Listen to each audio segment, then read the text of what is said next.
Dalam nama Bapa dan Putra dan Roh Kudus. Amin. Puji syukur kami aturkan kepadamu ya Bapa atas rahmat dan kasih-Mu bagi kami, di mana kami Kau panggil terus-menerus untuk mencintai Putramu Yesus Kristus, mengasihinya, merasakan dan mengalaminya sebagai Tuhan yang menyelamatkan dan menebus kami, membimbing dan menuntun kami kepada Bapa. Terima kasih Tuhan atas anugerah itu. Demi Kristus Tuhan dan pengantara kami. Amin. Para saudaraku yang terkasih dalam Kristus, kita semua diajak untuk memiliki suatu sikap yang sangat mendasar, tapi begitu sulit, yaitu apa? Kerendahan hati. Sangat-sangat sulit, karena di dalam diri kita ada banyak kesombongan, ada banyak keangkuhan, ada banyak pengagungan diri sendiri. Ya. Hari ini kita diajak memahami dalam Injil bahwa Yohanes Pemandi ditanyakan siapakah dia yang membaptis, dan banyak orang yang datang untuk dibaptis oleh Yesus. Padahal Yohanes membaptis di Ainon dan banyak orang berbondong-bondong kepada Yesus.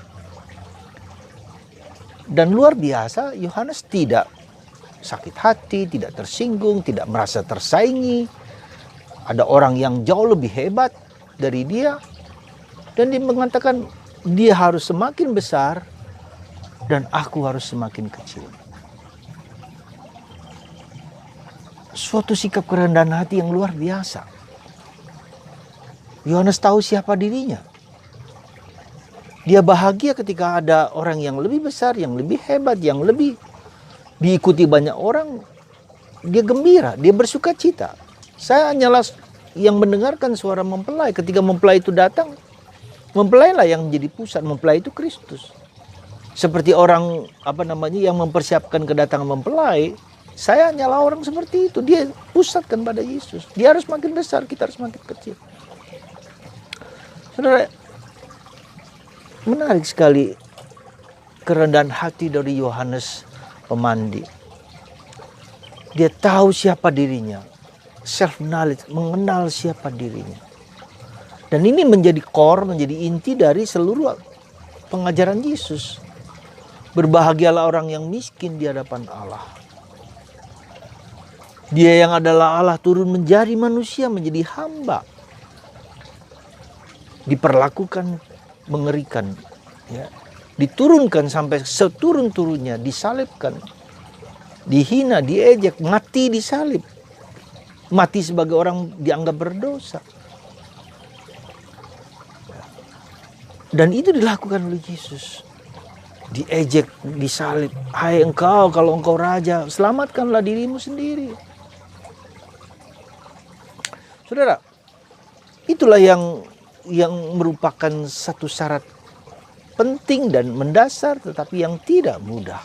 Sekali lagi, karena kita diajak untuk apa? Untuk taat kepada kehendak Tuhan. Itulah kuncinya. Jadi siapa Allah itu? Ya Allah yang absolut, yang mutlak, yang hanya kita mau dengarkan kehendaknya. Makananku adalah menjalankan kehendak Bapa.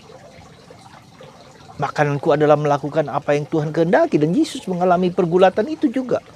Jadi jangan dikira bahwa hanya kita yang bergulat antara egoku dengan kehendak Allah, tapi Yesus pun di Getsemani, ya Bapa, ya, aku ingin piala ini berlalu daripadaku, tetapi bukan kehendakku, tapi kehendak-Mu lah yang terjadi. Itulah yang menjadi tugas, yang menjadi tanggung jawab kita, ya. Merendahkan diri, merendahkan hati, ya. Mencari hal-hal yang dijauhi oleh orang lain, menjalankan orang-orang yang disingkiri oleh orang lain, yang tidak mau dijalankan orang lain, seperti Bunda Teresa mengatakan, Santa Bunda Teresa dari Kalkuta.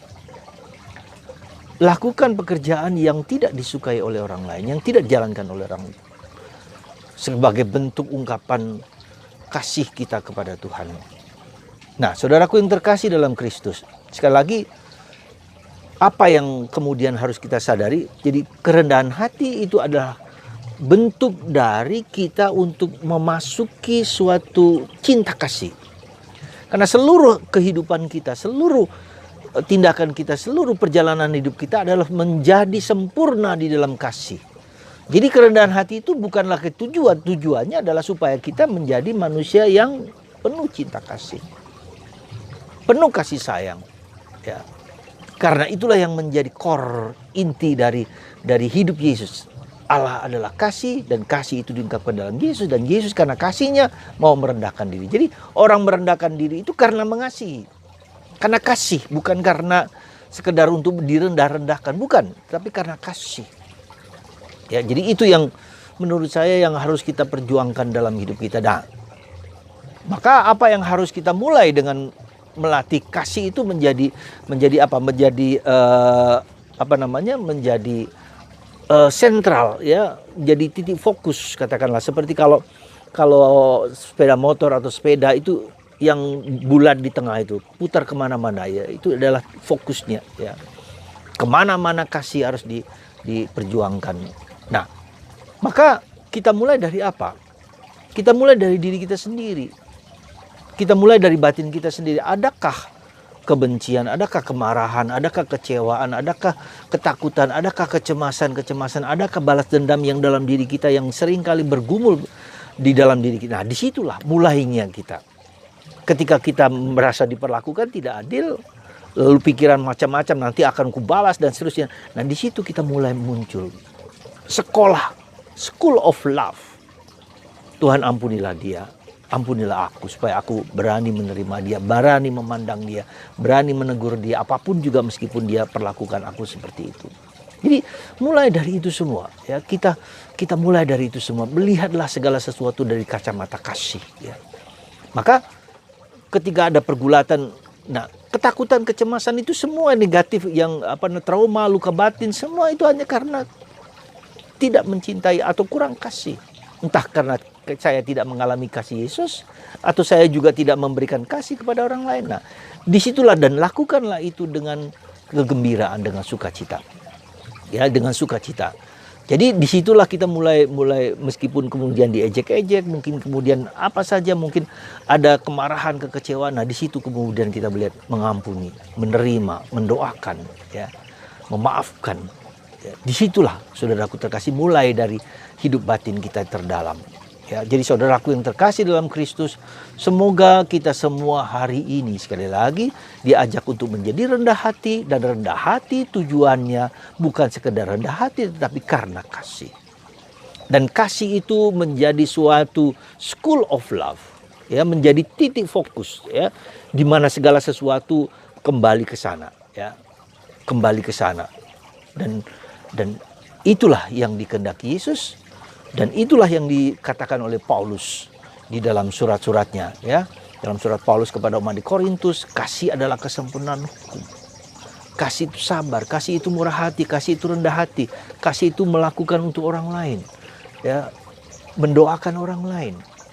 Tidak dengan balas dendam, tidak dengan penuh kemarahan, tidak penuh dengan kekecewaan, tapi dijalankan dengan penuh cinta. Nah, itu yang pertama. Yang kedua,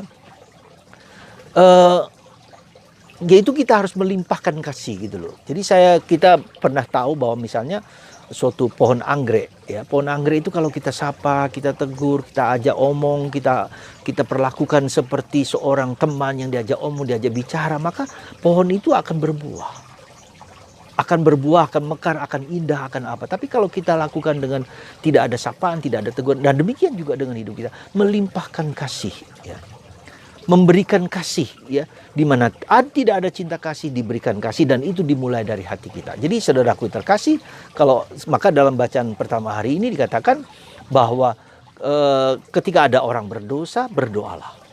Tujuannya supaya Tuhan sendiri yang mengubah, memberikan energi positif, energi kasih, energi pengampunan, energi belas kasihan, tetapi tidak dengan marah, tidak dengan gerutu, tidak dengan apa, tapi penuh kelas kasih. Kepada siapa? Nggak usah jauh-jauh dulu, kepada suami Anda, kepada istri Anda, kepada anak Anda, kepada orang tua, kepada orang yang di sekitar Anda. Berikanlah energi kasih ya, kepada orang di sekitar Anda. Meskipun orang itu tidak menyenangkan kita semua. Dan itulah energi kasih itu, roh kasih itu akan mengubah orang tersebut. Suka atau tidak suka, senang atau tidak senang. Semoga kita semua mengirimkan, melimpahkan kasih kepada orang lain, kepada siapapun juga. Dan itulah yang kita lihat dalam diri Yohanes Pembaptis. Saya hanyalah yang mendengarkan suara mempelai datang. Dia tahu siapa dirinya. Dan ia mengasihi Yesus. Mencintai Yesus sebagai pusat hidupnya. Pusat hidup kita juga. Pusat hidup Anda. Semoga kasih melimpah dalam diri Anda. Dan kasih mengatasi segala sesuatu. Mengalahkan segala kuasa kegelapan. Mengalahkan kuasa setan bahkan. Tak ada satupun yang bertentangan dengan kasih. Roh Allah, roh kasih hinggap dalam diri Anda. Semoga Tuhan mengasihi Anda, mencintai Anda, dan bahkan menyembuhkan Anda dari segala macam penyakit. Karena kasih yang Tuhan berikan kepada kita melimpah-limpah. Tuhan memberkati Anda juga dalam nama Bapa dan Putra dan Roh Kudus. Amin.